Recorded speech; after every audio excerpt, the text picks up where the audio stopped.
Let's see where we begin. Whenever I interacted with Kainé, I was reminded about something from my past. Maybe my mind has been confusing her with my sister this whole time. Anyway. Oh, so good to see Emil. My precious.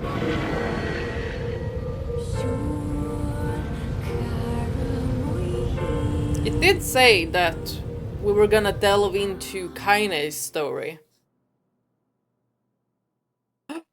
KAINE'S dreams, discrimination. Oh no, my baby!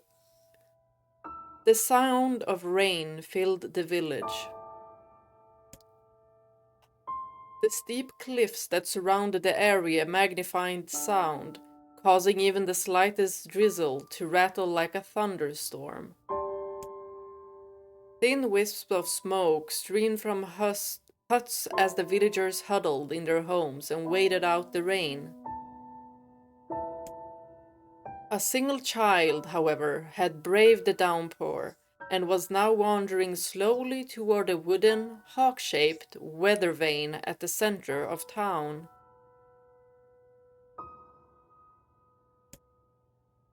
The wanderer reached the vane, which had existed for as long as any could remember, and stared.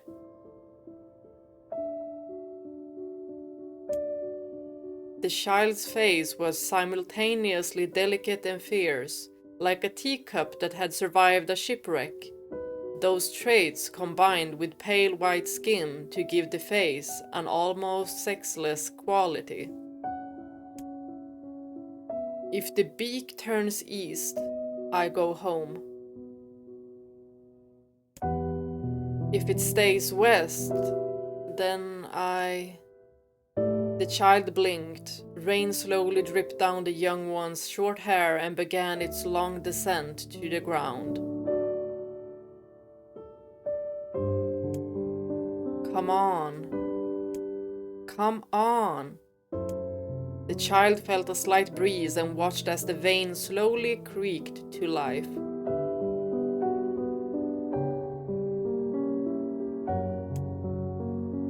Spinning this way, and that for a moment, it finally settled with the beak pointing firmly toward the east. East? Really? Before the vane could move again, a jagged rock came spinning and tumbling through the air, striking home against the child's head. What? Where did that come from? The force of the blow dropped the child to the ground as a hail of stones began to fall all around. Hold on a minute. No!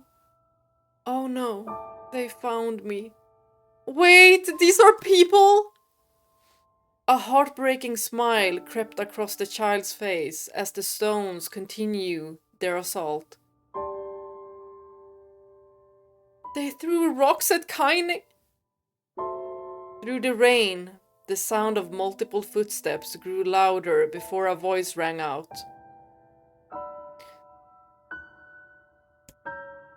Yoo-hoo, Kainé. The voice belonged to Demo, worst of all the bullies in the area. Demo.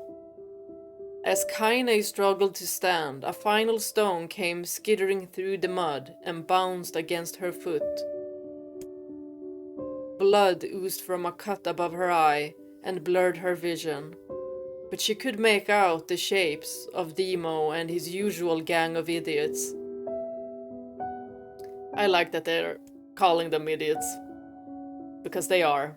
The boy seemed taken aback for a moment by Kainé's seeming indifference to the blood dripping from her face, but quickly regained his bravado. What's up, freak? You like the rain? You like getting all wet, or did you finally decide to run away from home? This little shit! though she knew it was futile. Kainé turned to leave. Before she could get more than a few steps, the other children scrambled to surround her, cruelty burning in their eyes. Wow, children can be so vicious. But blame the parents though. Kainé knew those were not the only eyes on her. The tormentors' parents watched from the safety of their homes. Exactly. She was attuned to this sensation. It was one she had experienced many times before. While some villagers simply turned a blind eye to the actions of their children, many encouraged it openly. Yeah, this is sickening! Sickening! In a society ruled by superstition and fear, Kainé was something to be hated, and if possible, destroyed. I didn't say you could leave, freak. Demo's words chewed at her like a worm through an apple. He can't hurt me, she lied to herself. Be strong. Be brave. He can't hurt me. He can't hurt me. He can't hurt. Oh, look! The little freak is gonna cry. What's wrong? Are you sad that everyone hates you and wants you dead?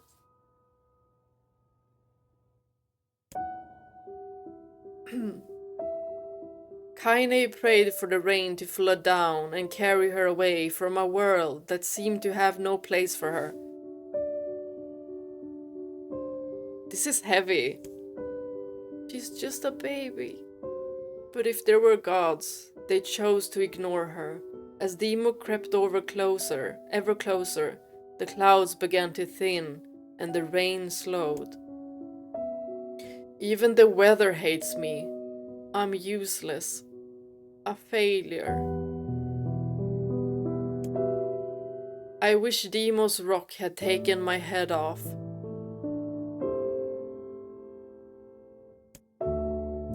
Kainé couldn't meet Demo's leering gaze.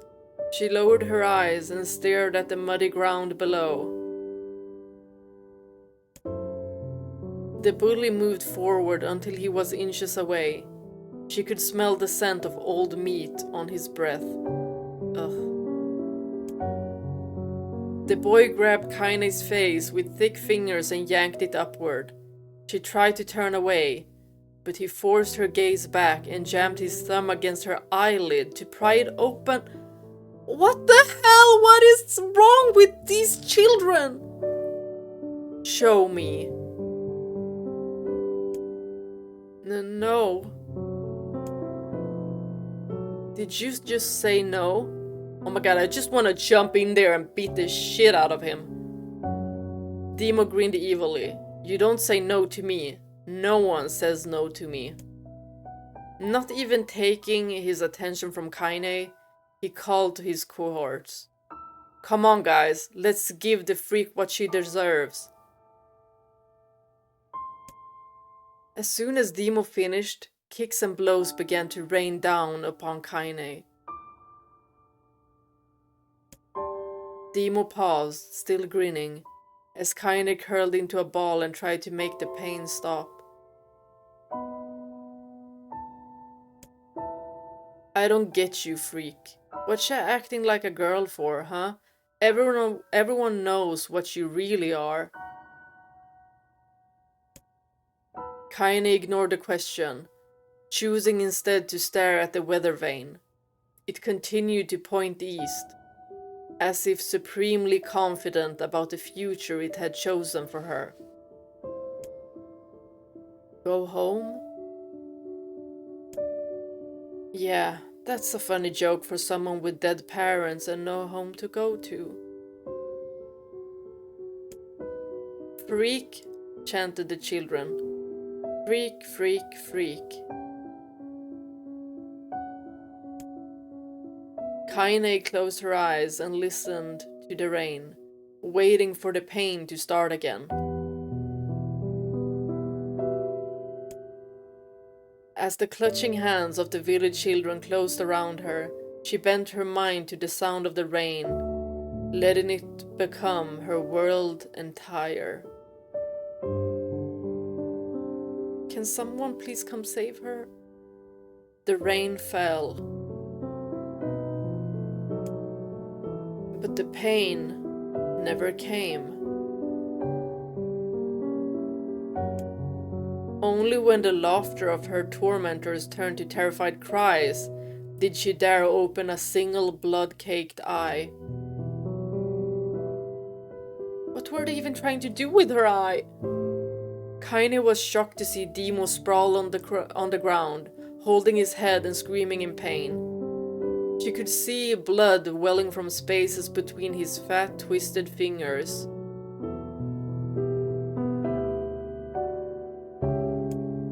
Oh my god, he's crying. He's actually crying. Who or what is it that hurt him? Deprived of their leader, the children glanced back and forth between themselves, as if waiting for someone to step forward and take charge. Cowards. Get the frick away. When no savior emerged, they began an uneasy shuffle away from Kainé. Yeah, you better! But the young girl was the least of their concerns. Instead, their attention was rapt on the ancient woman standing a few feet away. Who are you calling an ancient woman? Is it really? Is it a goddess? After struggling for her breath for a moment, she finally spoke in a voice thick with rage. Hurts like a bee, don't it? Now I suggest you scatter before I throw another one. And if any of you little bastards you ever touch my Kainé again, I'll do far worse than throw a rock. You can count on it. Who is our savior? The old woman crouched down and gently touched the hand Demo was using to cover the wound. Before he could think to protest, she ground her palm into the wound and twisted back and forth. Is this the person that Kainé has mentioned? Oh, he screamed, leaping to his feet. Stop it! What are you doing? Quit whining. Ain't no one ever died from a scratch.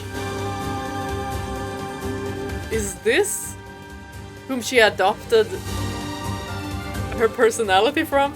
You hit me with a rock, you stupid bee. A big one. That thing could have killed me. Yeah. And the same could have happened to Kainé. The old woman shrugged. Death is the best cure for stupid. Whoa! I love this! Demo's face twisted with rage at her words. Locking his eyes on Kainé, he took a step backward and spat on the ground. These little shits! Get out! Leave this village. No one wants you here. Either of you.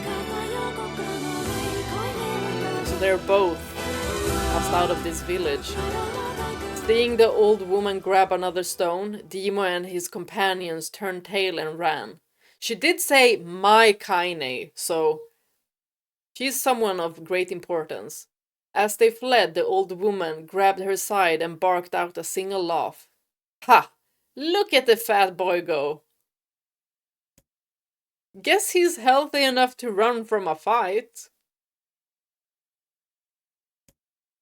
The woman's smile faded as she turned her attention to Kainé. She's hurt! Kneeling down, she removed her shawl and placed it around the young girl's shoulders.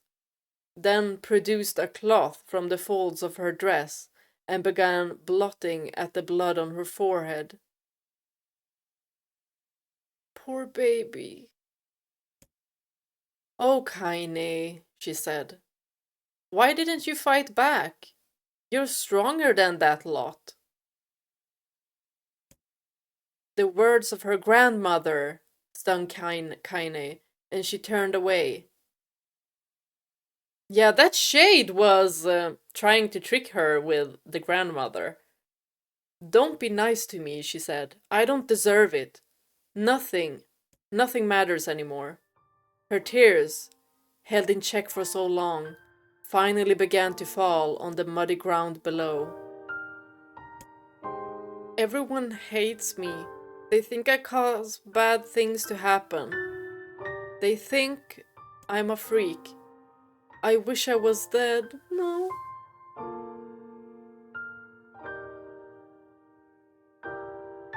This hurts so much because there are children out there who think like this. As Kainé's tears turned to sobs, she felt her grandmother's hands on her shoulders.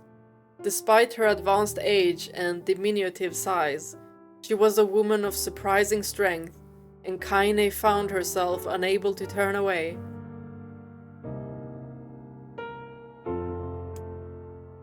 Don't talk like that, girl.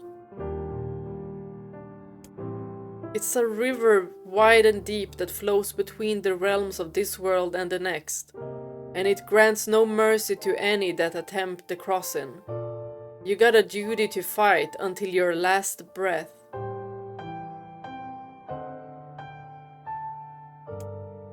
Understand? The old woman tightened her grip and tried to still the tremor in her voice. Girl, same. You know the pain of losing someone close to you, Kainé. You know, because you survived it. As the words hit home, Kainé was struck by the force of her love for the old woman. As a young child, she didn't even know of her grandmother, but when her parents died, the woman quickly accepted her as her own. I love this grandmother. She seems hella cool and empathic. I'm happy for Kainé that she had a person like this in her life. Grandma, as Kainé called her, was cunning, vulgar, and quick to violence. And their first few years together had not been easy. Kainé really turned into her grandma, didn't he, huh? I love it. She really adopted her personality, it seems like. Vulgar and quick to violence. Oh my goodness. But I'm happy that she had a person by her side.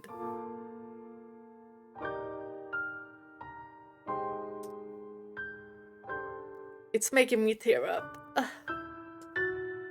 But with each year that passed, Kainé and her grandmother had grown closer. However, it was only now, sitting in the mud with tears and blood caking her face, that Kainé truly understood the depths of her affection. Here was a woman who had seen hard times, who had seen death, who had fought through all these things and somehow emerged on the other side.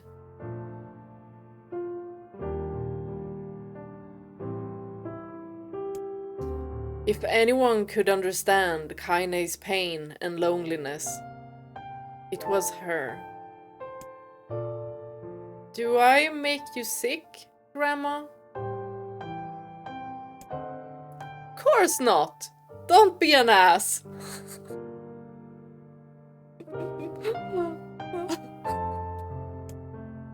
Kainé drew her grandmother's moth-eaten shawl around her body and shuddered.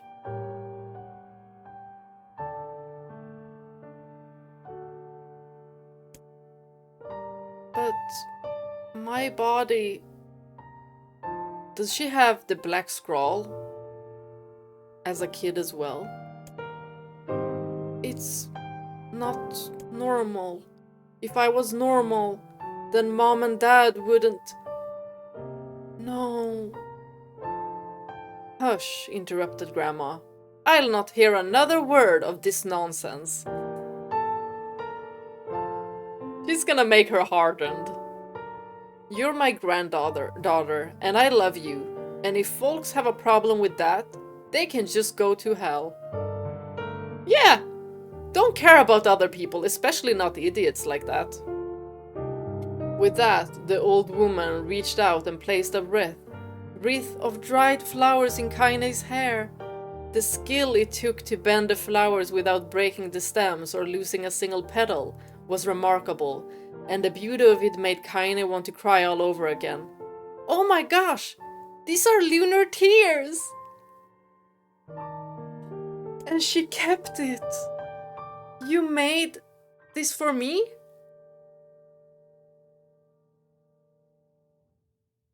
She kept it for all those years. Lunar tears were legendary flowers. Most people could live their entire lives without ever seeing one, and yet her grandmother had somehow collected a dozen or more.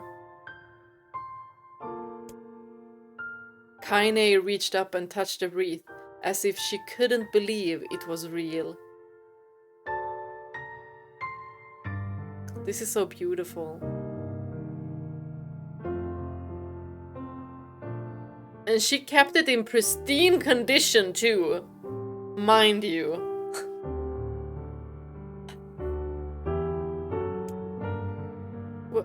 Where did you find these? Just stumbled on them while I was out doing the shopping.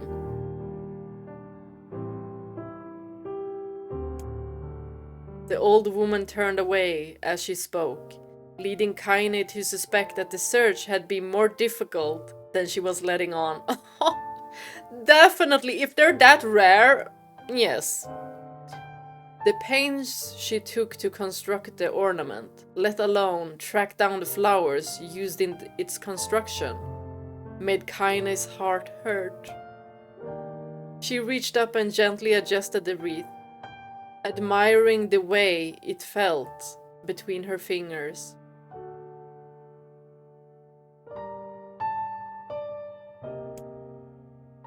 Didn't quite turn out right, said her grandmother as she squinted at it.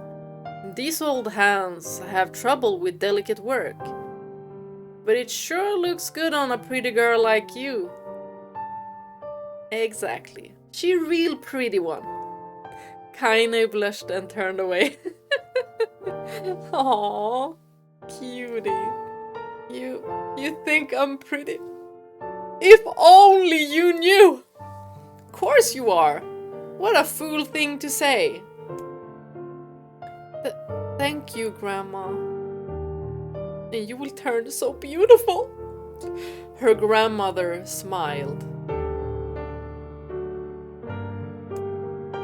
We're gonna be fine, you and me, she said. Long as we got each other, we'll be just fine.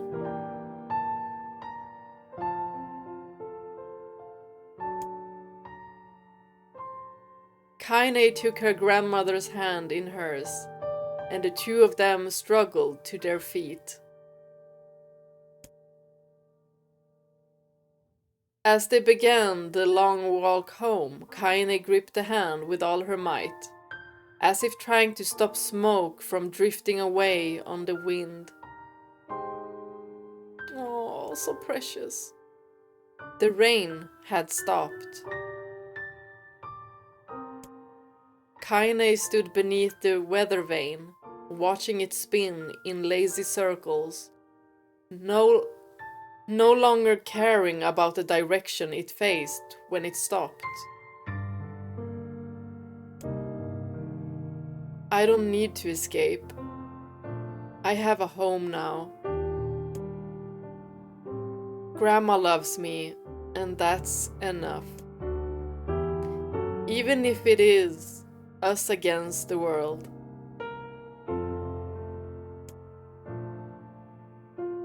Quality over quantity any day.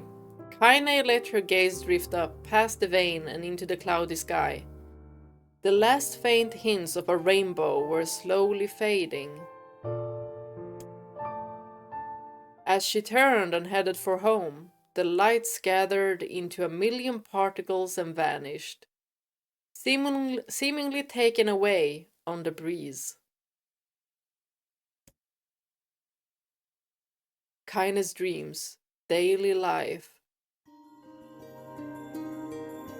In the distance, Kainé heard the steady sounds of an axe striking wood. The noise had a purposeful quality to it, as if she was hearing a master woodsman go about his work.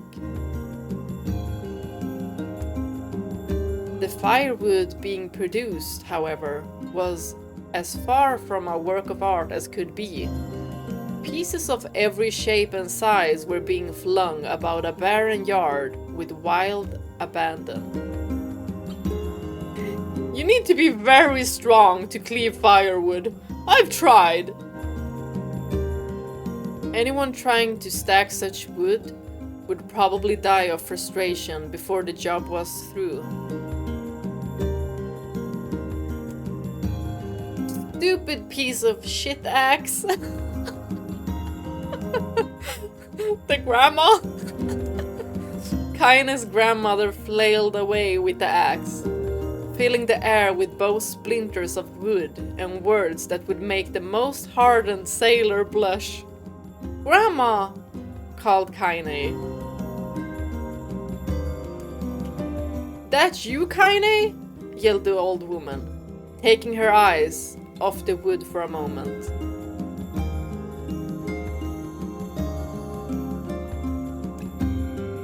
"Don't get too close, or I might take your grandma foot off by mistake." Goddamn foot off by mistake. What? Grandma! Oh, what a miss. She brought the axe down on a piece of wood, sending ships flying in every direction. One spun past Kainé, close enough for her to hear the whistle, at which point she decided to step back. Smart girl. This can get quite dangerous. If you don't keep your distance, that is. Once she'd scuttled to a safe distance, she cupped her hands around her mouth and shouted. What's she gonna say? This is so cute, just imagining Kainé as a little girl with her grandma. "Grandma, do you need help? I can get you water or lunch or a new axe or something."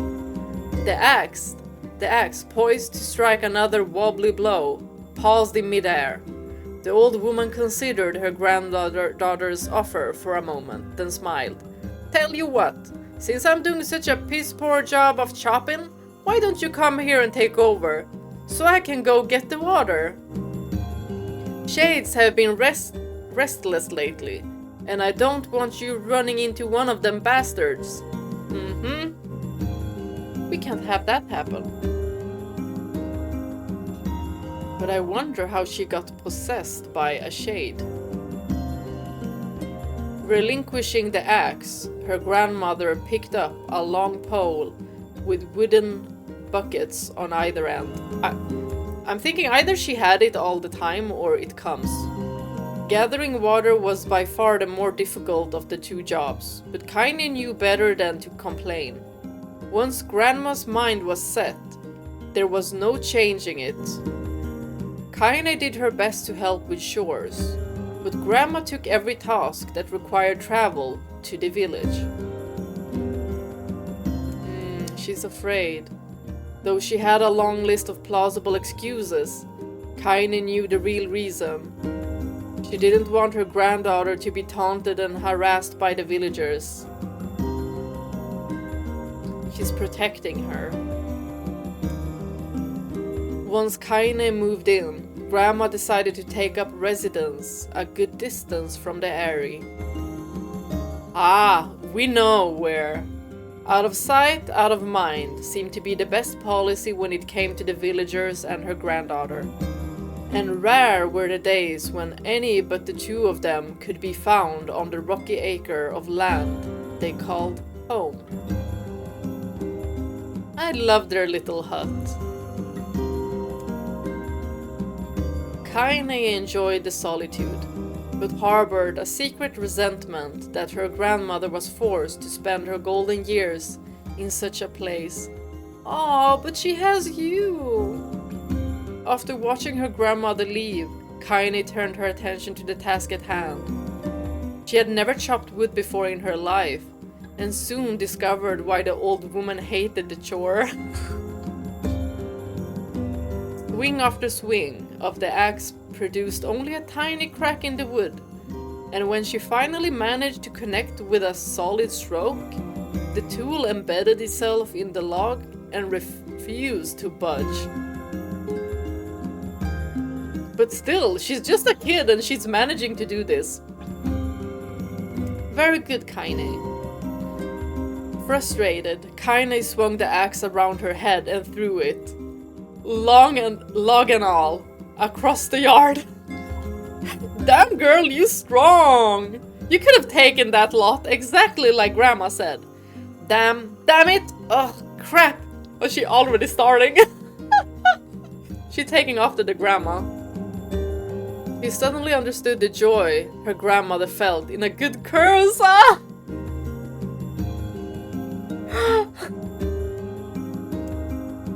Happier now, she picked up the axe, forced it from the wood, and resumed chopping. She had a natural skill with a blade, but the task was challenging, and blisters soon began to form on her small pink hands. She's strong, all right. This is tough. And my logs are all weird sizes. You did just fine. Spitting on her palms and ignoring the pain, Kainé redoubled her efforts.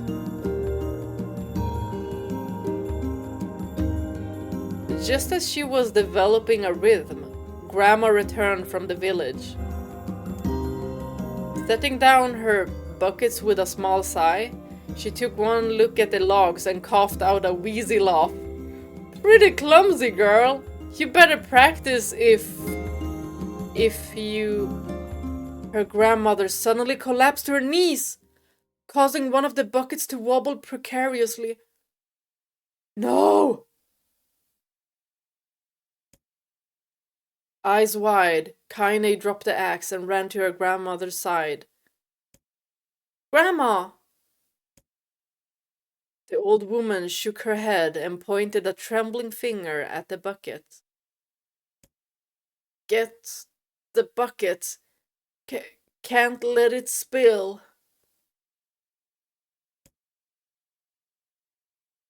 Kainé steadied the bucket with a foot as she knelt by her grandmother. A small bit of water sloshed over the side and made a new home in the hem of her dress. But Kainé didn't notice. She must be in shock. Grandma! Grandma! What's happening? Crazed with panic, she grabbed her grandmother by the shoulders and shook. After a moment, the woman lifted her arms and batted Kainé away. Stop that! Just stop! She cried, breathing heavily. She doesn't want to worry her. It ain't like I'm dying. Are you sure, Grandma? Just tired from the trip is all. Well, yeah. Kainé desperately wanted to believe her, but one look at the old woman's shaking hands and worn face told her more than words ever could. Imagine how afraid Kainé is to lose her grandmother. Her grandmother had lived a long, hard life, and it seemed the bill was finally coming due. Oh, I'm not ready for this. The time when her grandmother watched over Kainé was ending. Sooner than either of them had feared, the positions would be reversed.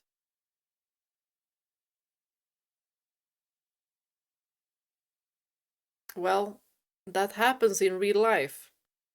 You take care of your parents and grandparents. The next morning, Kainé came to the side of her grandmother's bed and took her wrinkled hand. "Grandma, you're sick, and you need medicine. I'm going to the village."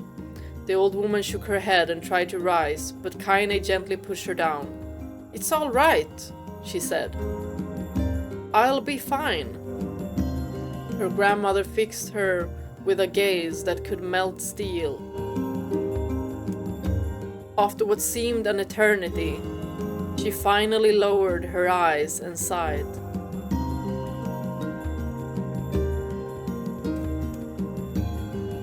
"Well, I don't like it, goddammit. But I guess I should quit being so stubborn and let you grow up." She's just afraid of her safety. The old woman watched as Kainé strapped on her boots and made her way down the road to the village.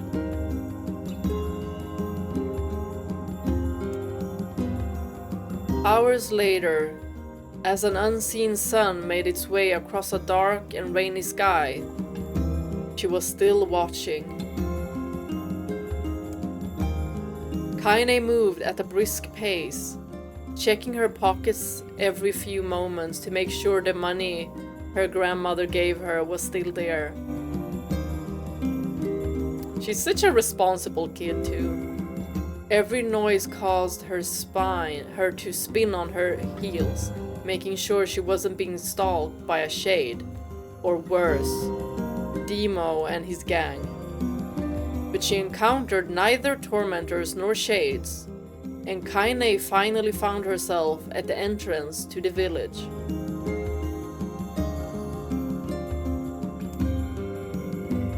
The few adults she could see glanced sideways at her, then muttered to each other behind raised hands before slinking away into the shadows.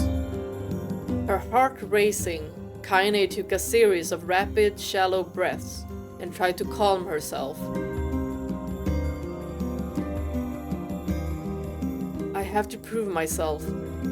I have to help Grandma. I have to be strong. Not all the adults can be idiots, right? Hopefully not." She chanted those words to herself over and over as she slowly made her way. Finally, her eyes settled on a rotund older woman who was angrily waving her arms in the air and telling anyone who would listen exactly what she thought of Kainé's presence.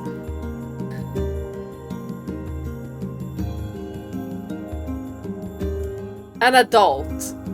Hey lady," said Kainé with a bravado she did not feel. "Where's the apothecary?" Kainé just ignored it. The woman's flabby cheeks shook in bewildered anger. "How dare this thing speak to me?" they seemed to say, but Kainé saw that her eyes held a different emotion. Fear. "Yeah, we're both scared, lady. Trust me on this one." "Which way?" Kainé repeated. The woman pointed at a small building to her right before hitching up her dress and stumbling off in the other direction. Kainé cringed, expecting a stone to come flying from the assembled crowd, but none came. Her mind was filled with a strange sense of pride as she made her way to the apothecary. But the new emotion had little time to take root. For as soon as she opened the door, she noticed a familiar customer at the counter. Is it? No! It was Demo. He'd clearly been sent here on some kind of family errand, because his gang of followers was nowhere to be found. Oh my god, he sputtered. What are you doing here, freak? You there without your minions, huh? The insult was delivered without force, and Kainé happily ignored it. Stretching on tiptoes to see over the counter, she asked the shopkeeper for the medication. Ha, barked Demo. That old bee finally keel over? Go to hell, Demo, and rot there! The boy's eyes grew so wide they seemed ready to fall out of his head. But before he could let fly a comeback, or worse, a punch, the apothecary told them to knock it off before he kicked them out of the store. Demo slunk out of the shop, cursing Kainé under his breath. I like this apothecary. Once he was gone, she allowed herself to breathe on once more, taking a brief tour of the shop while the owner prepared her medication. Countless tiny bottles filled the cramped store, each with a label written in some indecipherable language. An ocean of aromas assaulted her nose, creating a scent that was exotic but not altogether unpleasant. Indecipherable language. That's how you pronounce it. My brain was not braining. Seeing such a variety of supplies gave Kainé a sense of peace. Surely, in a world so vast, there would be a place that she could call home. On the far wall, behind the counter, rested a portrait of a stunning young girl. Who could that be? The picture had once contained bright, vibrant colors, but time had worked its cruel magic, and they were beginning to fade. The beauty of the work, however, remained undiminished. You like that picture? Kainé turned to find the apothecary with a small vial of medicine in his hand. His eyes were gentle but sad, and they seemed to stare through her and into nothing as he spoke. Is it his daughter? In the picture? In the portrait? Ah, that's my daughter. I sketched it when she was just a little girl. She's been dead a long time now.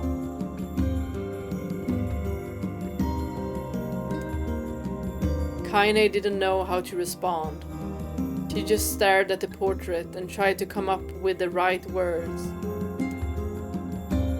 Pictures are wonderful things, continued the shopkeeper. They let the ones closest to you live on forever. He shook his head slightly, then looked down at Kainé and smiled. Handing her the medicine, he reached into his sizable green apron and produced a handful of old wax crayons. You should have these. There's no one left that I wish to draw. That's sad, but also we got crayons! Kainé took an instinctive step back, causing the shopkeeper's face to darken. Yes, I've heard the rumors about you, he said. It's a small village, and word travels quickly. A fearful and superstitious village. Between you and me, I'm not sure which of them to believe.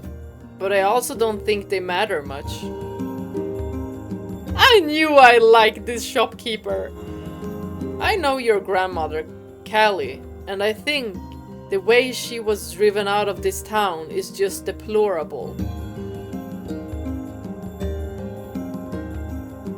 I really like this man. Grandma's name is Callie? Thought Kainé suddenly. Oh, she didn't know. She was still mulling this new fact over in her mind as she reached out and gently took the crayons from the apothecary's hands.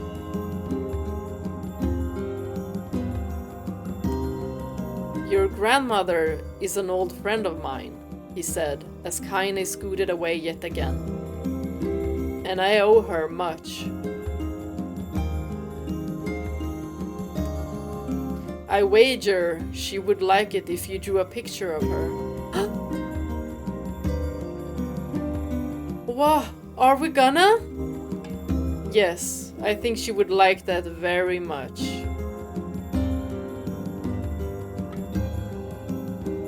How cute. Kainé murmured a quiet agreement, but inside her heart was bursting. Never before had a villager treated her with anything but complete contempt.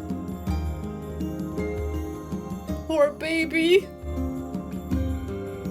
I just want to give her a hug.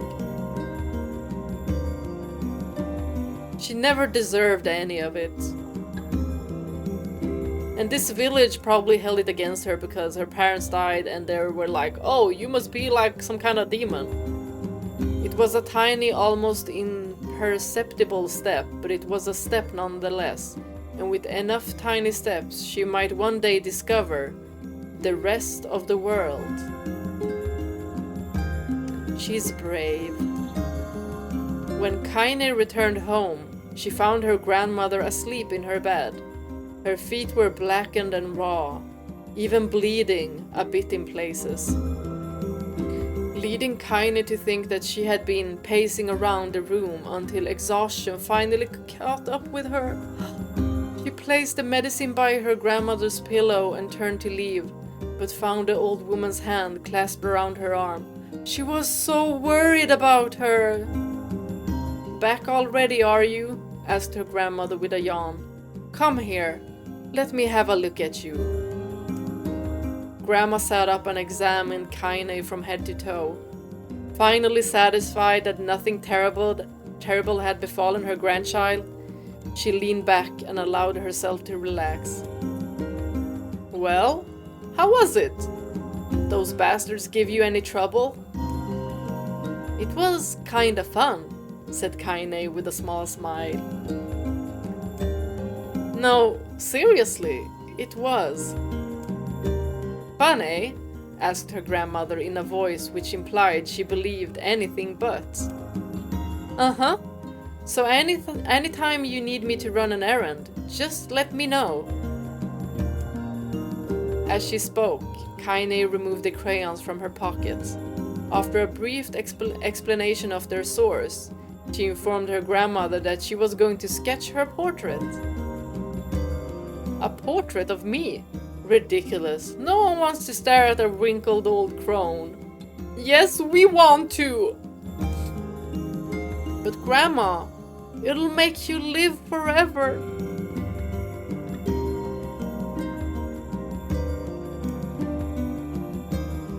Horse shit, said her grandmother, throwing back the sheet from her bed. Living forever would just piss me off. Now put those crayons away and help with dinner. But Kainé would not relent, and in the end, Grandma found herself leaning against the wall of their house as if posing for a master artist. Oh, this is so cute, but I just know that something terrible is gonna happen.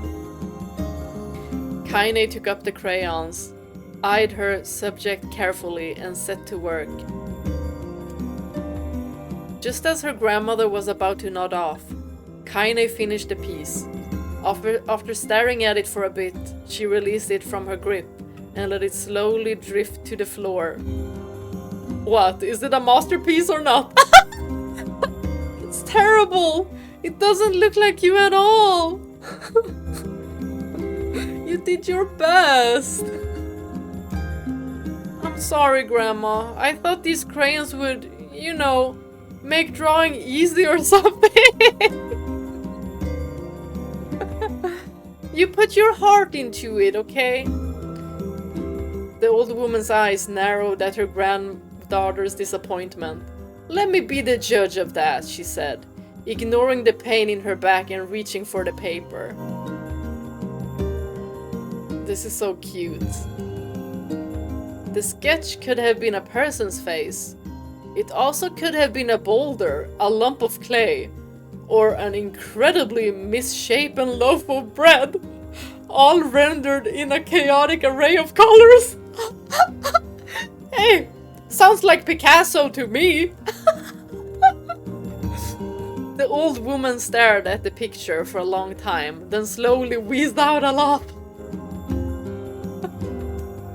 Oh, Kainé, she said between laughter. You truly are my blood. You're as clumsy as me, and I love it. But... hush. I won't hear any more bull about how ugly you think it is. It came from the heart, and I'll treasure it always.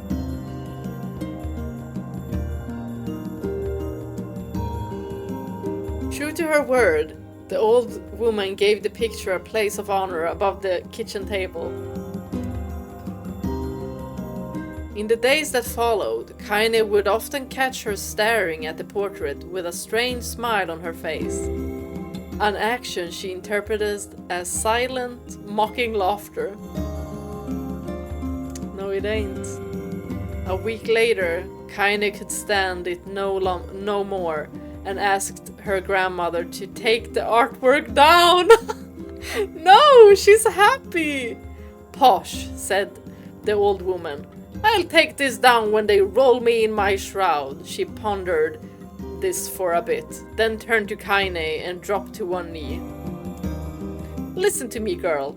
Seeing this picture makes me happy in a way I've never felt before. And it makes me want to go on. So that someday you can feel the same happiness.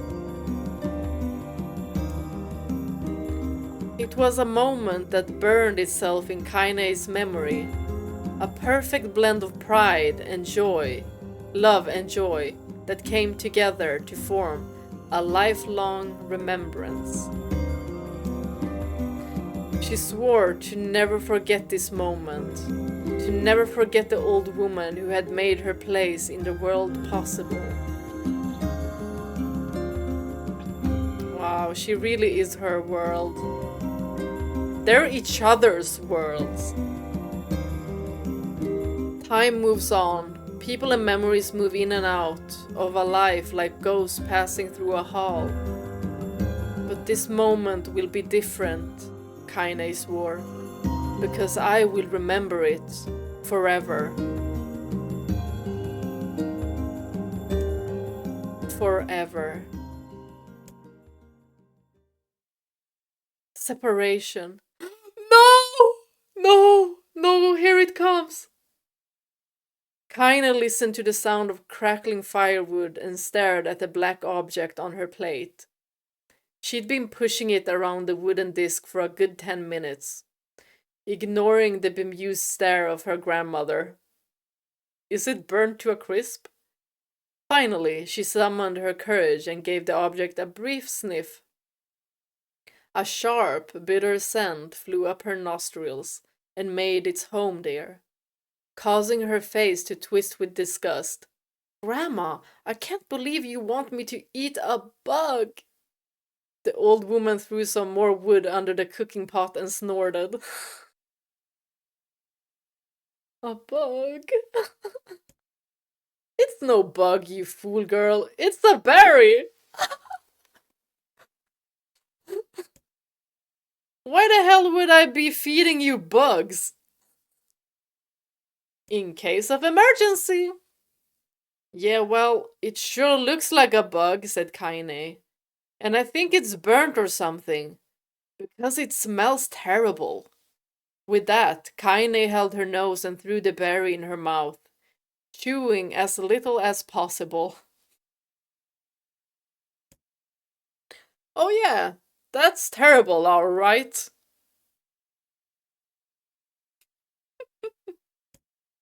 Why, you little brat? Laughed the old woman. Look at the sass on you. You've been spending too much time with me, and that's a fact. I love it. 5 years has passed since the moment when Kainé's grandmother saved her from the bullies. As is often the way with two stubborn people, the relationship had grown in fits and starts, but moved forward all the same. Meals that used to be somber affairs were now filled with laughter and hurled abuse in equal measure.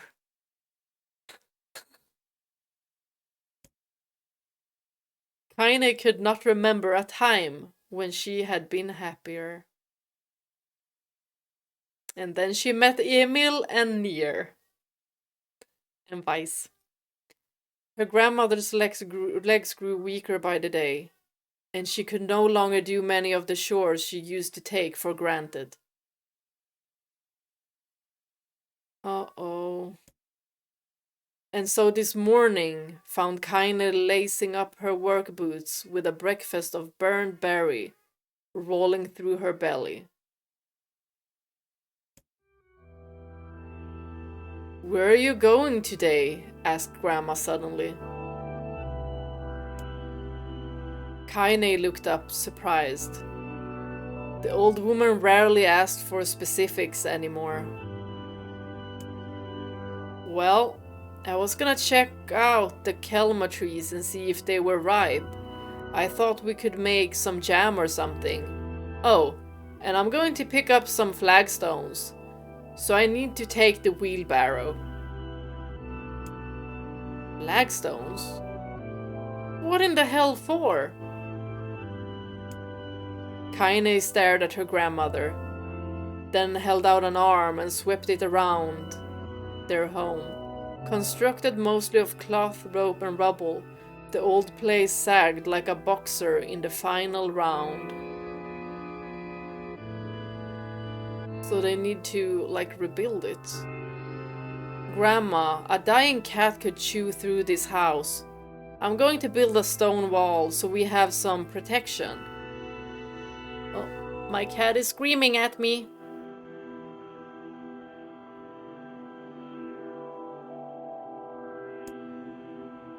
Goddamn girl, if a bunch of thieves want to ransack this old place, let them come. We got nothing worth stealing anyway. But they might hurt you. I'm not worried about thieves, I'm worried about shades. AKA the real humans. Oh my gosh. We have so much to talk about. People saw one west of the village yesterday. The old woman tilted her head and stared at her granddaughter. West of the village? Well, shoot. I don't know why you have to do it today. We can worry about it some other... Oh, what is happening? Grandma, no. If I don't go to the kelma trees, we won't eat tonight. You know that.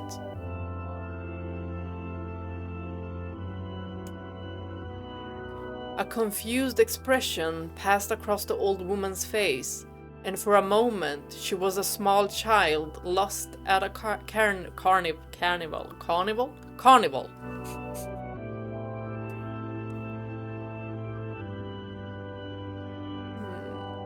Oh, I thought I missed. No. Yes, she said after a bit. Yes, of course you're right. I'm sorry, Kainé. Lately it seems my mind is... Uh-oh. She didn't finish the thought, instead walking over to her nightstand and gently taking the wreath of lunar tears from the drawer. The flower's petals had aged to a brilliant whiteness, and Kainé thought it was more beautiful now than the day she first received it. White as her hair. I love it. White hair looks gorgeous. You're gonna be a true woman soon, Grandma said as she placed the flowers in the girl's hair. So that means less chatter about shades and building defensive walls and more talk about how beautiful you've become. Annoyed, Kainé reached up to remove the garland, but the look on her grandmother's face stopped her hand. You're a beautiful thing, said the old woman, and there ain't another like you in all the world. I'm very proud of you. Oh, why am I tearing up again? Because she is. Okay, Grandma, that's enough. Goddamn compliments for one day. Oh, you deserve so much more, Kainé.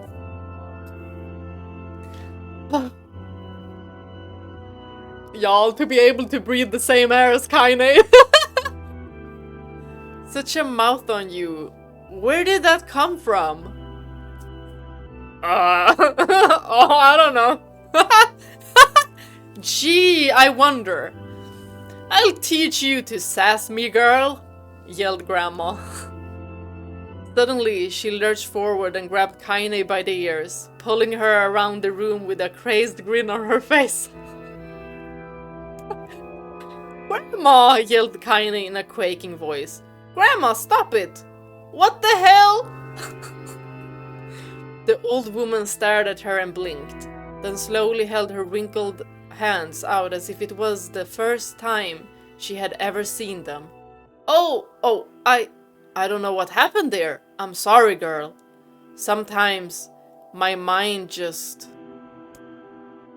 Kainé thought the look on her grandmother's face was the most heartbreaking thing she had ever seen. Listen, she began. Maybe I should stay home after all.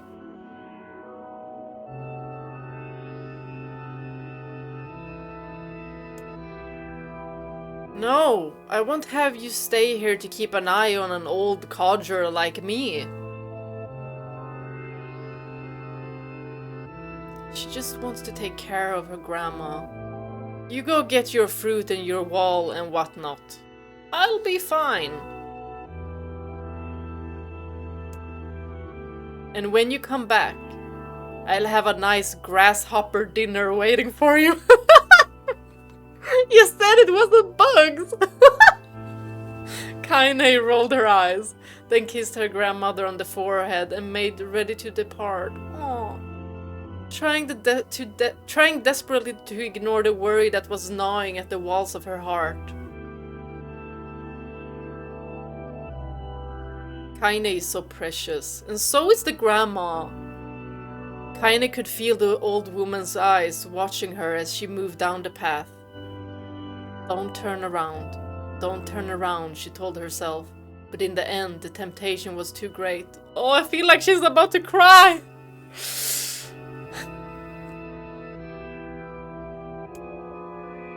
She spun on her heel for one final look and saw a small, bent woman standing in front of a ramshackle, but with a sad expression on her face. Why does it feel like she's gonna be gone when we come back? Gods, she looks so old now. It's like the wind could reach down and just carry her away.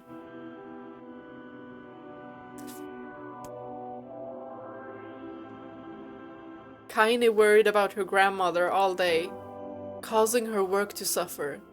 What little fruit she could collect was tossed carelessly into the wheelbarrow, and she only found a couple of stones before losing interest in the project.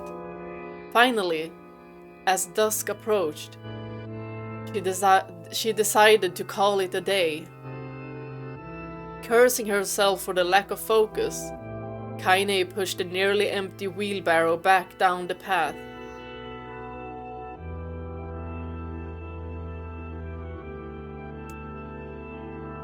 As she crested the final hill, she suddenly froze in place, The wheelbarrow fell from her fingers and collapsed on its side, sending a few pieces of wrinkled brown fruit rolling back down the hill.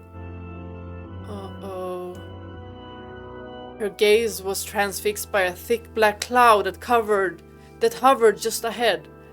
Tracing its path with a finger, Kainé suddenly felt her stomach knot in on itself. No. Oh gods, no. Her grandmother's house was ablaze! The flames licking up as if trying to touch the sky itself. What happened? Grandma! Grandma! Kainé ran, then faster than she had ever moved in her life. Once she tripped on a stone and went sprawling into the rocky ground. But she leapt to her feet and continued running, unmindful of the blood that spilled from her wounded hands and knees. As she got closer and closer, Kainé's mind began to race in time with her footfalls.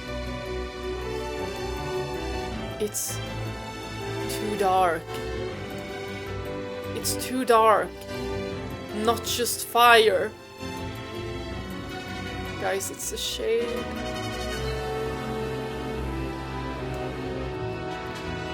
Can't be fire. Too much smoke. We saw this back at the Airy, didn't we? Gotta save her. Gotta save her. She burst into the front yard and came to a sudden halt. Her worst suspicions confirmed. The smoke from the fire was mingling with the thick, inky blackness of an enormous shade. This must be the shade that she fought the first time. The massive creature supported itself on 3 twisted feet and achieved balance through means of a large armored tail. Scales, horns, and claws sprouted from its body in a random, chaotic pattern, giving it the appearance of a lizard designed by some insane god.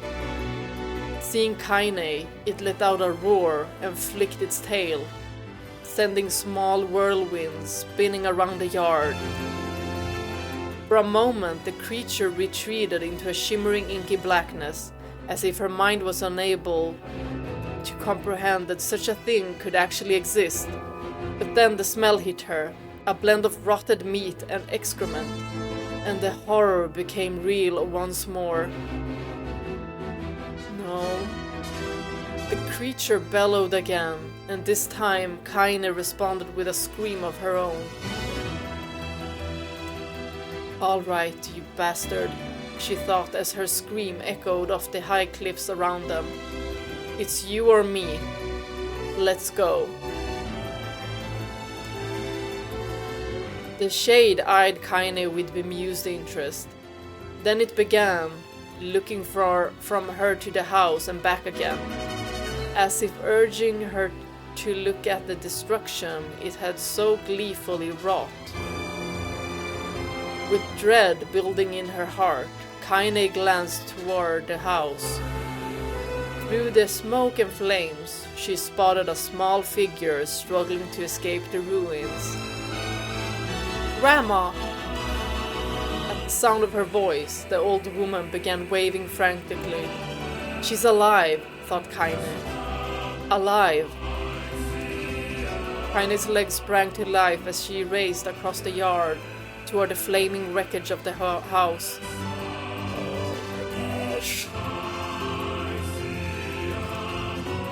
Before she could advance more than a few steps, the shade opened its mouth and let out a roar powerful enough to uproot trees and send them flying. This is that lizard, you guys. The blast sent Kainé tumbling through the air before smashing her against the rocky earth. Stars danced in front of her eyes as she tried to remember how her legs worked. Get up. Get up! Get up, get up, get up now! As Kainé struggled to her feet, the shade stomped toward the house and pinned her grandmother to the ground with the tip of a claw. old woman struggled to move the claw from her stomach, but she might well have been pushing a mountain. She coughed briefly, sending a small spray of blood into the air, then collapsed to the ground, her energy spent. This is why this lizard creature knew about her grandma. Kainé lurched to her feet only to fall back to earth with a gasp. Her ankles were on fire. One or both of them were surely broken.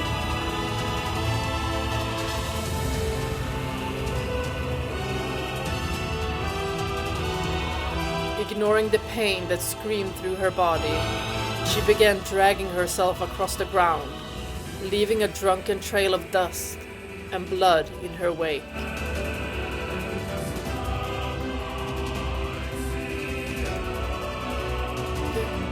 Grandma.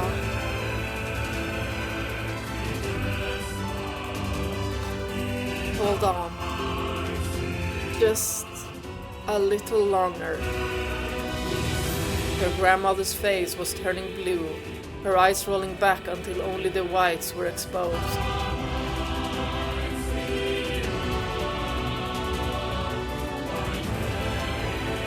This is horrific.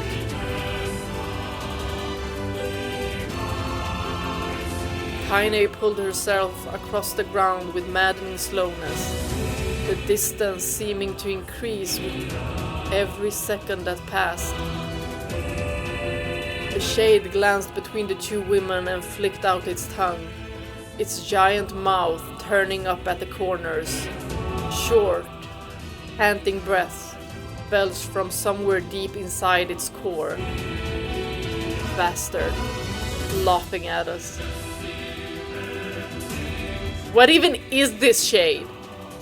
He had no idea how such a mindless creature could experience emotion, but there could be no doubt the shade was taking joy in their suffering. Yeah, I see your plan. The shade moved its claw slightly, allowing Grandma to breathe again. It was clearly keeping her alive only to snuff out her life when Kainé was close enough to touch her. That's vile! I'm gonna kill this bastard. Summoning all her strength, Kainé rose to her feet. There was a sickening snap from her right ankle as the foot twisted backward, but she forced it from her mind and began to hobble toward the monster. Oh my gosh, what determination. Pulling a small knife from the pouch at her waist, she leapt on the foot that pinned her grandmother and plunged the weapon deep. I wonder if this shade is in one of the weapon stories. Give her back, she screamed. Give her back to me! It was like stabbing a rock. After a few swipes, the knife broke at the hilt with a dull snap. The shade panted laughter again, then raised its tail and sent it rushing through the air toward the young girl that was latched to its foot. Kainé never had a chance. The tail struck her square in the chest and sent her crashing into the burning wreckage of the home. As she lay on the ground with blood pouring from multiple wounds, a small, weak voice spoke up. Kainé? Kainé's vision blurred, but she forced herself to focus on the sound.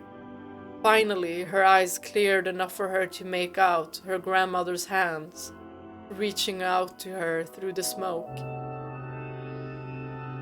Grandma? Kainé, you gotta run. You can't best this one. Kainé grabbed the hands and held on with all her strength.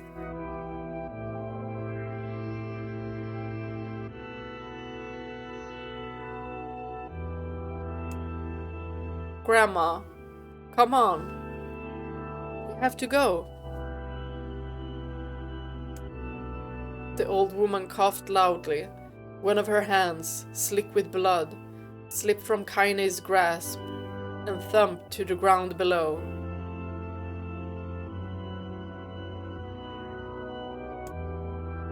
Grandma, no! No! I said, run, goddammit. You have to live. You have to get through. The thought would stay forever unfinished. Before she could say another word, the shade's clawed foot descended, smashing through the remains of the roof and down upon the shattered figure of the old woman.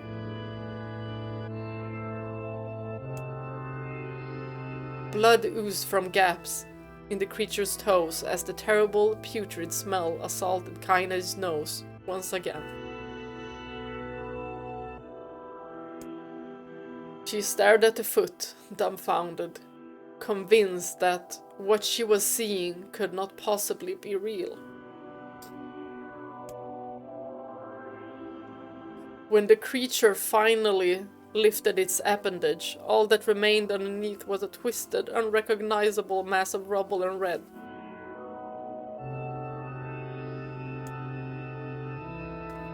Her grandmother was gone. Kainé blinked, trying to feel the hands which had been in hers just a moment before.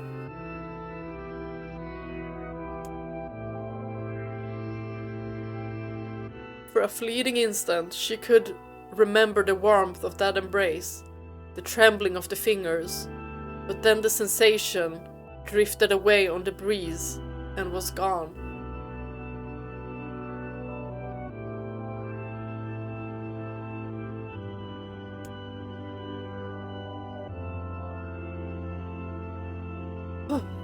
Memories flashed through Kainé's mind, one after another, faster and faster, until they became a meaningless jangle of noise. Kainé screamed then, a thunderous sound that echoed off the cliffs and seemed to roll away forever. The shade eased forward, black ichor, pouring from its mouth, pouring from its mouth and dissolving into smoke on the ground below. The earth shook with every step as it crept toward its prey. Kainé's body slowly rose as if controlled by a mad puppet master. Her arms and legs were bent at impossible angles. Her head lolled dangerously to the side, yet somehow she managed to stand. Staring at the shade, her eyes began to glow with a deep red fire. The creature, so confident just moments before, took a slow, hesitant step backward, trying to discern if this broken human could possibly pose a threat.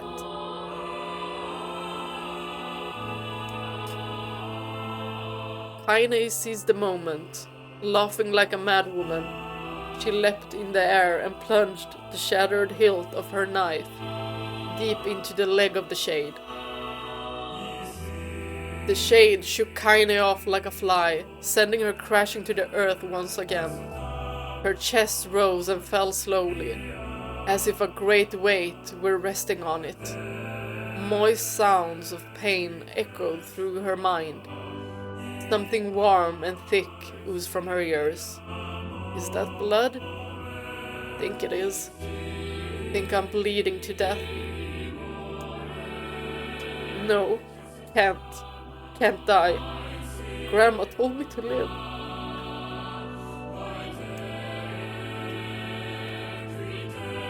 Deep inside Kainé's mind, something finally broke. The sound, the pain, smoke and flames, all of it faded away until all that remained was a single incantation repeated over and over again.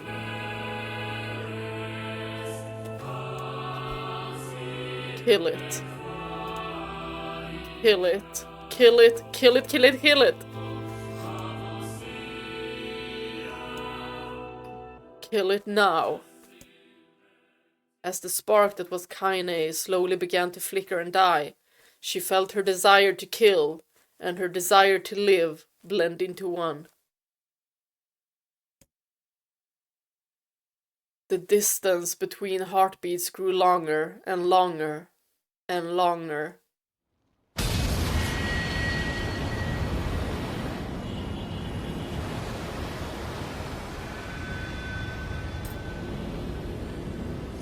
This was a nice break. She must have been thinking about this. Oh, I know. When she was petrified. This is why she was so determined to be the one to beat that lizard shade. But these shades are different from the other shades. I don't really know how they are supposed to be different, but these seems like viruses in this world. They're not trying to inhabit a shell. How did it even survive these past 5 years? That's what I'm thinking. Not gonna let this happen again. It dies today. My sword feels lighter. It's not the blade, but the skill of the user. Strike it down. Oh, I knew that her story would be tragic.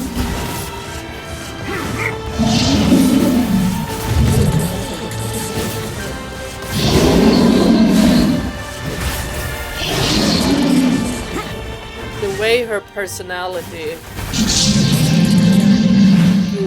grew from her grandma. She just adapted her grandmother's personality. I love that. Wow, we are so strong now.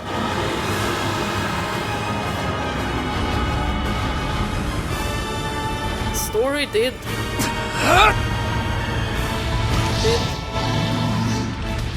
stop quite abruptly, so I'm thinking that we might have a continuation.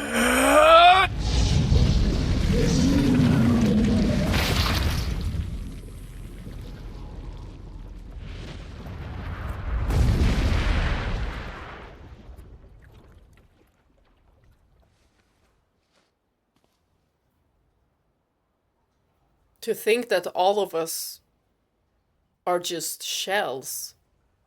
And the only true human, it seems like it was Yona and Counter. And then, but then she died. Well, she gave up. Gently, weakly, softly, the shade, sure that its tormentor was dead, turned and stomped off toward the horizon. Stopping along the way to bellow one final roar. Couldn't kill it. Shamed beyond imagining, Kainé tried to turn her head to the side, but only succeeded in coughing up a huge gout of blood. It was getting difficult to see, and only after a moment of fierce concentration did she realize that her left eye was gone. Laughing to herself, she turned her remaining eye to the ruins of her home and noticed a ragged stump of arm resting a few feet away. Yeah, that's mine, she thought with a mad giggle. This is gonna make clapping a real bitch. Kainé. Ha! Cried a sudden voice from the depths of her mind. Finally gonna die, are ya? Well, you had it coming. Go to hell, Demo, she thought at the unseen assailant. Go to hell before I pluck out your eyes and feed them to a dog. She's not ready to die. The voice of her childhood terror evaporated into smoke, only to be replaced by another, more recent voice. Hold still, said the apothecary, materializing from the ruins like a ghost. I want to draw you. That way you can live forever. No. Stop. Don't want to live forever. But your grandma said, want to die right here. I see, he said quietly. Well, if that's what you want. The spectral shopkeeper fluttered in and out of existence for a moment, then produced a piece of paper and sketched quite quickly. After a few seconds, he turned the page to Kainé and smiled. Since you rejected my offer, I decided to draw someone else. It was a picture of her grandmother, real as life.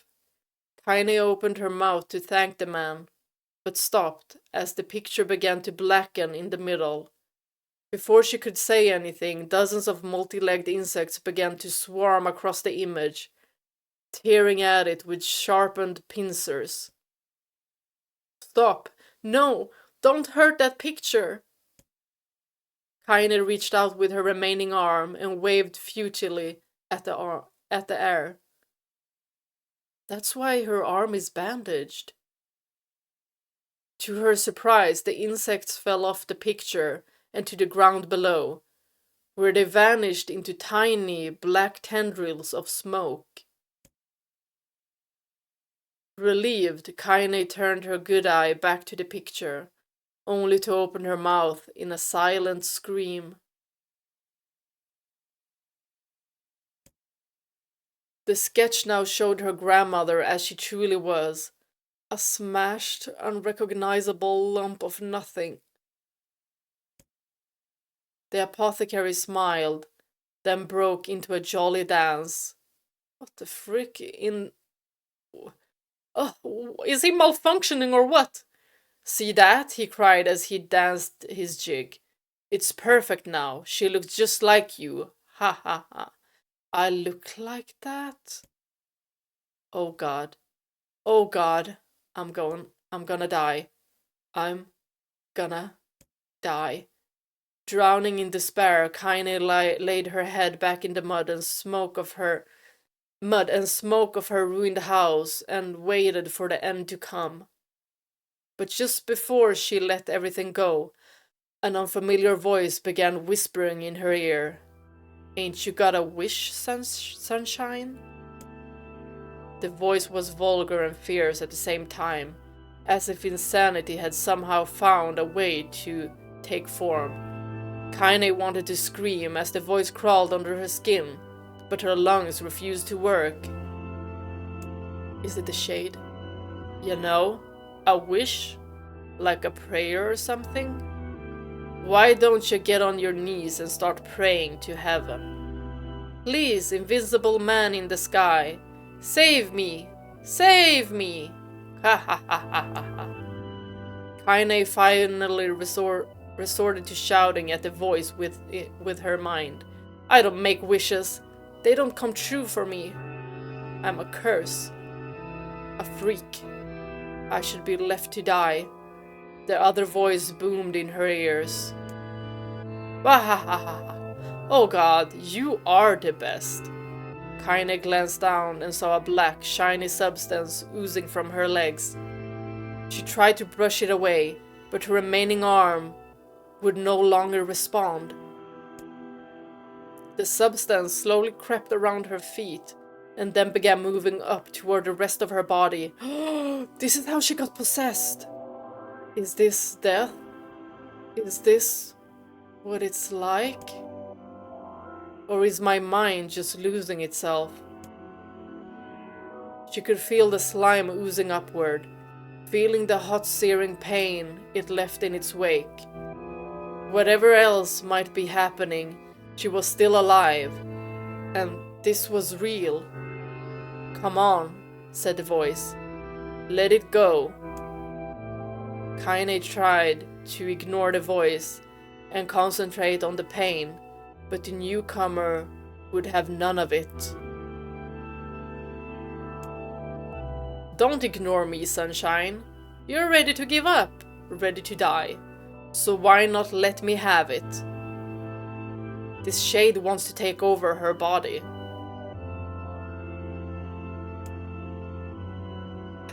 Have what? Your body! Come on, give it to me. Give it to me. I want to stand on the ground, feel the rain, taste the wind, The voice paused, as if licking its lips.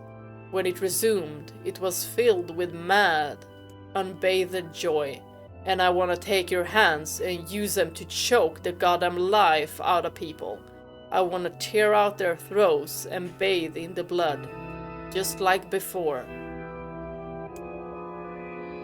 In response, Kainé shifted her head and vomited.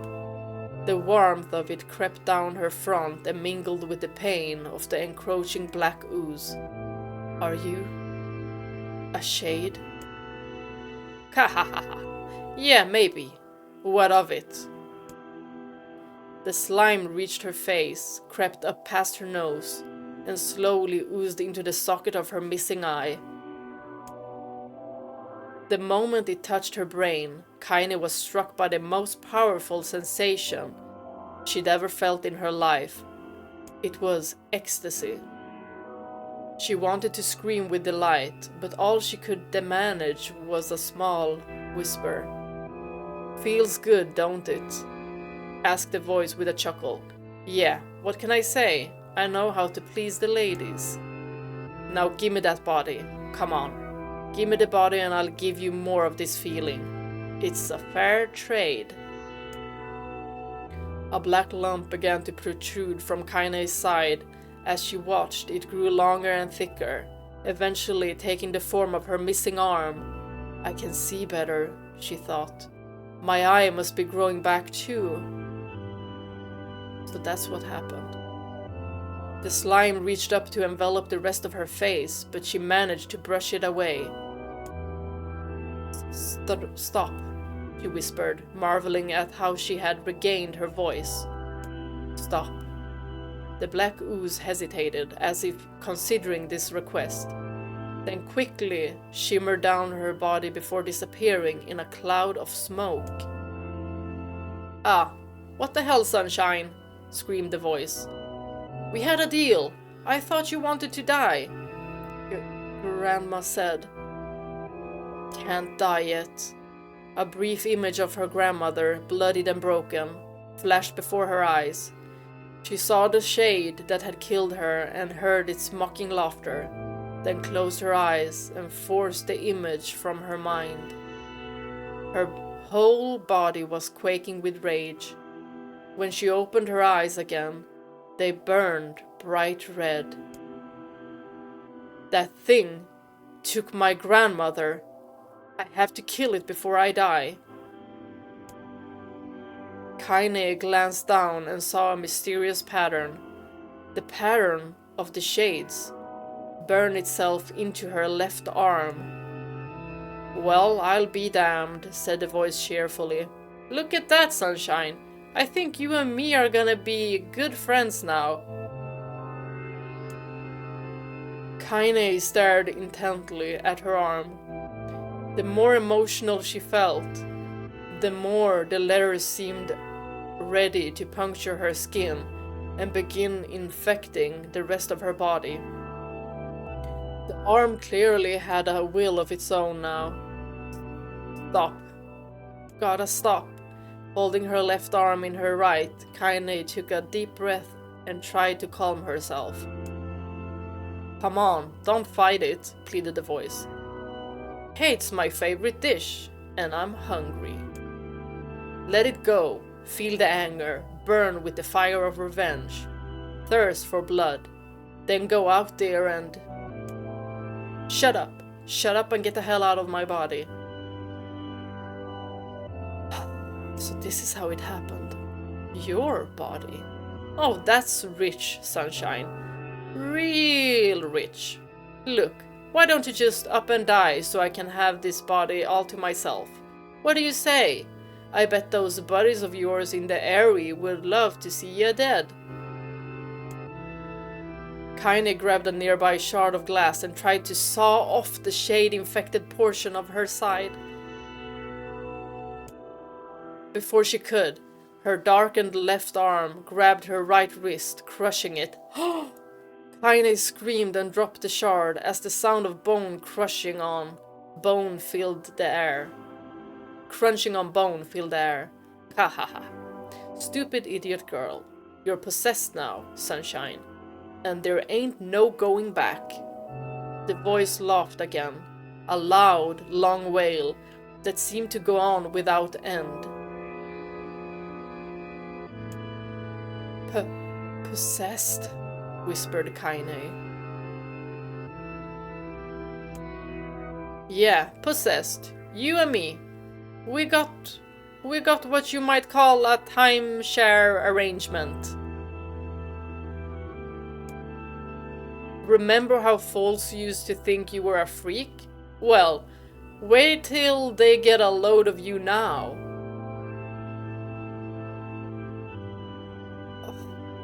Timeshare arrangement. I don't like the sound of that. Kainé looked up, tears in her eyes. The sky seemed smaller somehow. Darker. Is this because of that shade? Is this how they see the world? So, listen, purred the voice. I know this whole possession thing seems a bit sudden, but it ain't all bad. There's plenty in it for you too. Until you take over. I am a very powerful creature, Sunshine, and now that power belongs to you. You got enemies? People you wanna kill? I can make it happen. That little fat kid who kept picking on you? That big old shade that squashed your granny? We'll wrap them up in their own assholes. No more abuse for you, Sunshine. No more pain. Wait, said Kainé. You're a shade. Why would you help me kill another shade? Because it wants your body. What, you think I'm some kind of racist? Some killing snob? I don't give a good goddamn who you murder, honey pants. I just want to drink from the well. Kainé considered this as she struggled to her feet, the power of the shade coursing through her. The smoke from her house was drifting away with the wind, and she enjoyed the way the cool evening breeze felt on her new left arm. After a long pause, the voice spoke up again. So, how about it, you and me? We could have some good times together.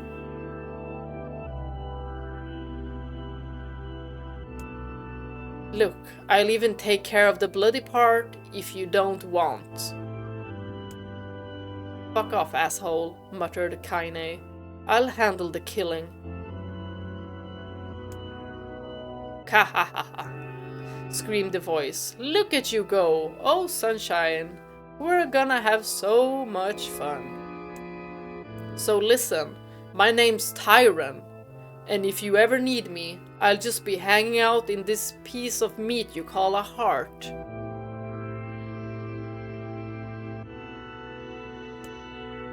Now get to it. The more you kill, the more your heart turns rotten and sour, and I like rotten and sour. Kainé found herself nodding at the voice. Yeah, she said. Yeah, I think this can work. I'm gonna find that shade, and I'm gonna strangle it with its own guts. And when I'm done, I'm gonna do the same to you, Tyron. Count on it. Ha, laughed Tyron. I have shit bigger than you, so good luck with that. Oh, and hey, one more thing. Right now, you and me are sharing this body, but if you ever run out of hate, if you ever, you know, go soft, then I'm gonna take over everything.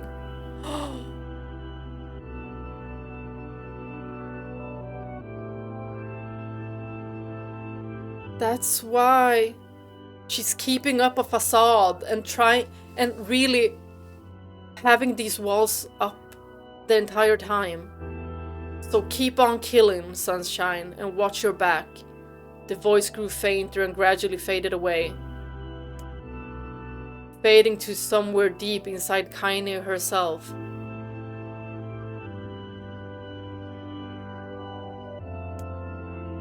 Kainé waited until she was sure the voice was gone, then waved her new left arm around a few times.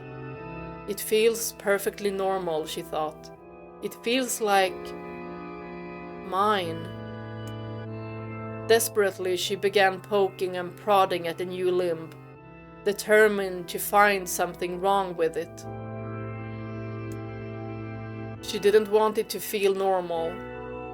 That would mean the creature inside her had already won. I am not a shade. I am Kainé.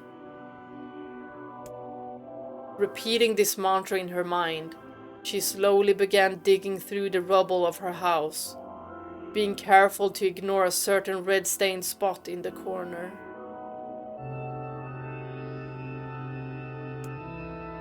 Finally, after what seemed like an eternity of heartbreaking work, she found what she was looking for.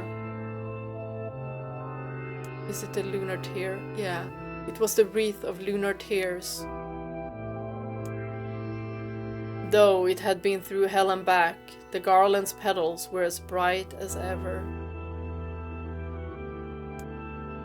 Kainé started to place it in her hair, then slowly lowered the wreath and stared at it. I'm sorry, Grandma.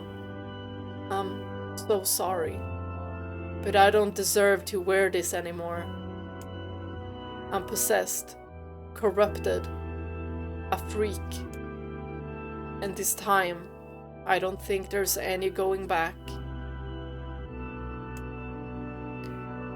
Holding the flowers to her heart, Kainé fell to the ground and sobbed. As night gradually lightened to dawn and the people of the area arose to their daily lives, she remained in that position, as if tears could somehow wash away the horror that now infected her world.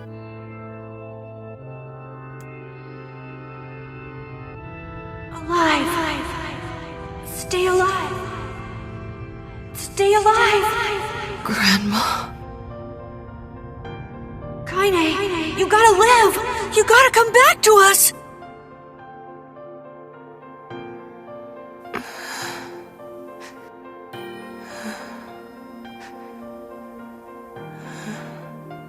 Oh, hey.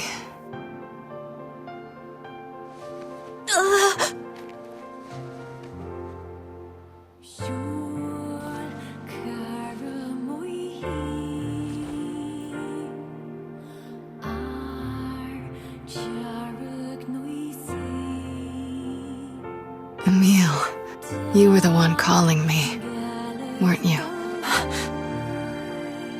You still recognize me? Of course. I knew you right away. Thank you, Kainé. Welcome back, Kainé. Wow, you grew up. So, how long has it been? 5 years. Oh, I love this!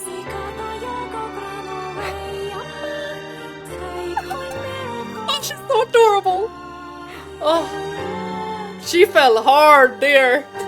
Shit. That's a long time. Oh, I love that moment. Any luck so with much. Yona? We are still no closer to finding her. We need a way to locate the Shadowlord. By the way, this is for you. Is that a lunar tear? It's not as good as your grandmother's, but I tried. I No, love it's that. Great. Thank you. And after this story, it's even better. The second person to give her a lunar tear after Kainé grandma. waking from her long petrified sleep. Emil's unflagging kindness. Our reunion was a happy one, and we let it wash over us like rain. That is, until Devola and Popola had to go and ruin it all. my gosh. Are you kidding me? You can't be serious.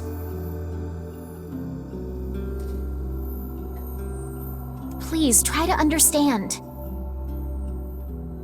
People are tired and scared, and I'm sorry. I'm sorry you have to bear the brunt of that. This is crap, and you know it. It's okay. We can sleep outside. No one's sleeping outside. You and Kainé saved this village, and now they want to run you out? People are afraid of us. And really, I understand. I mean, look at me. As long as you're still with us, I can deal with it. Been like this for Right, Kainé. Kainé? I'm used to sleeping outside. But We'll see you later. Sorry about this. That hurts even more now that we know that she was a total outsider. What is the matter? Kainé always sleeps outside. I never thought about that until just now. Never even occurred to me. Damn it. We should turn in.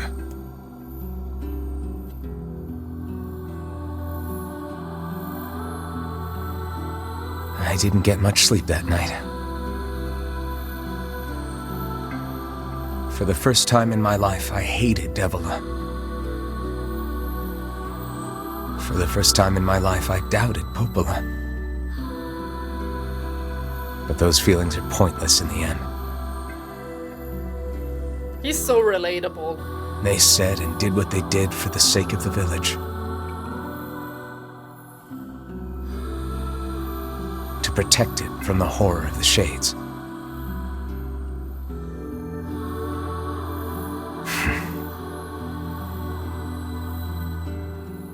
Really, how can I blame Devola and Popola? In the end, I'm just as bad. Because I never once stopped to think about Kainé and Emil's situation myself.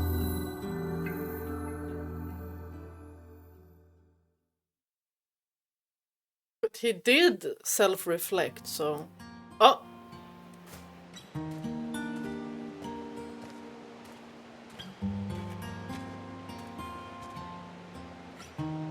I should apologize to Kainé and Emil. But what good would that even do? I got a fire going, Kainé. Wait, is that... Campfires are weird, aren't they? I feel like I could... I really I'm need so something happy to get wholesome. to talk to you again, Kainé. Yeah, me too. I tried everything I could think of to save you, you know. I polished you with a special cloth. I poured warm water over you. Wait, you poured water on me?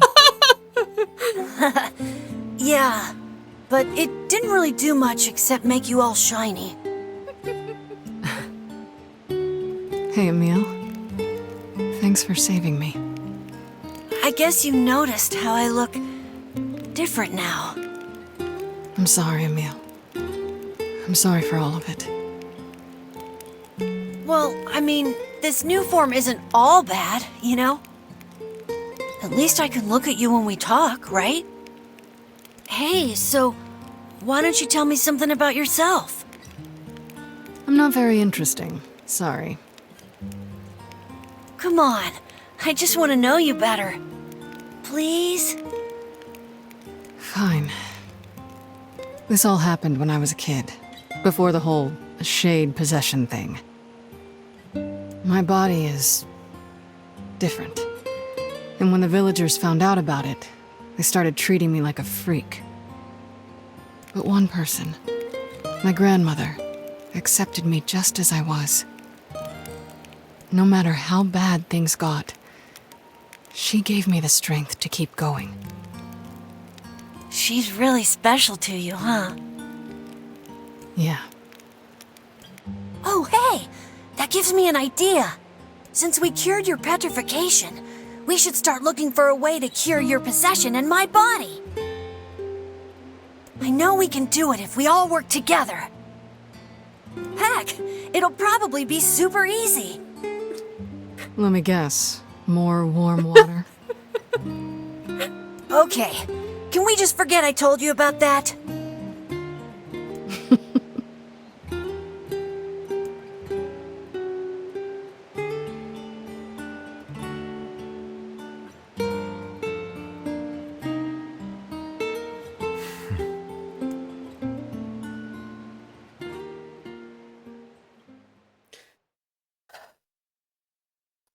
I love these characters so much. Sleep well? Sure. And yet your red eyes tell a different tale. Don't be so hard on yourself, lad. I need to go see Devola and Popola. Very well.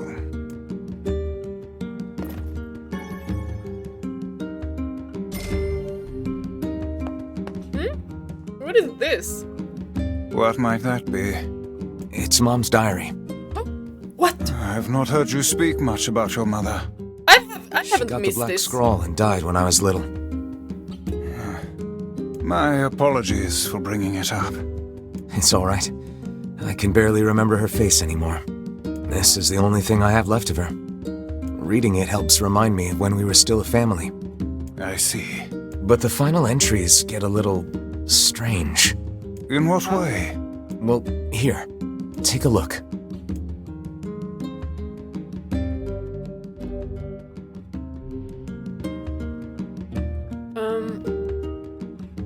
Say there.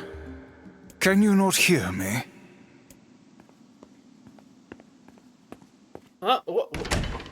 Whoa! Why are you standing about like a slack-jawed ninny? Sorry. Felt like I was dreaming or something. Sleeping on one's feet is quite the talent indeed.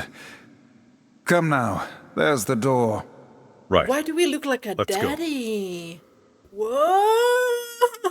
What? What? Look at this man. Oh my. Damn. Oh, but I need to go save. Well, I think that's gonna be it for today, because my cat wants attention, so I will give him attention because I love him. But wow. Wow. Kainé's backstory really hurt my heart. And it makes so much sense why she keeps these walls around her at all times. Because if she turns soft, Tyron will take over her body.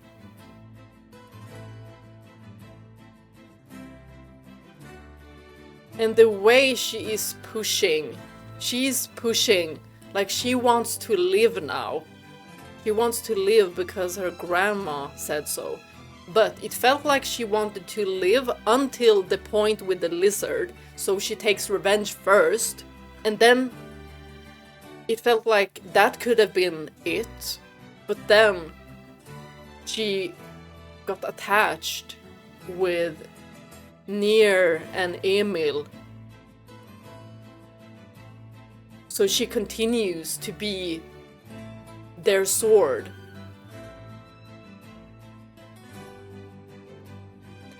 And this makes me think about in the end when they were going to the Shadowlord, when the King of Facade was there fighting the boar, and when the door closes and Nier... No, wait. It was after Emil, right? Yes, it was after Emil. The loss of Emil. I need to rewatch the ending scenes. Definitely, I need to rewatch the ending scenes. Because after the King of Facade, she hits him. But then after Emil, after what happened to Emil, she pushes him up against the door, and she looks at him, and she's like taken aback, and that had me like, whoa. And it is because she probably felt that she was going soft, like she felt so much love for Nier, but she also knows that if she succumbs to that feeling, Tyron will take over. And now we know who she's been talking to when we've been like, huh? Who is she talking to? What is she saying? So she's had conversations with Tyron at certain points. So that's gonna be very interesting. And I wonder if we're gonna hear something different when we go to the shipwreck. If we go to the shipwreck.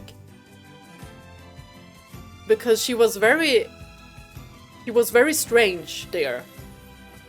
Oh my goodness, you guys, this is so interesting. I freaking love this game so freaking much. Like, it is an amazing game. The characters are simply amazing. Even the NPCs, I'm like... The side characters, I'm like... They all feel like main characters. I love it so much. And now...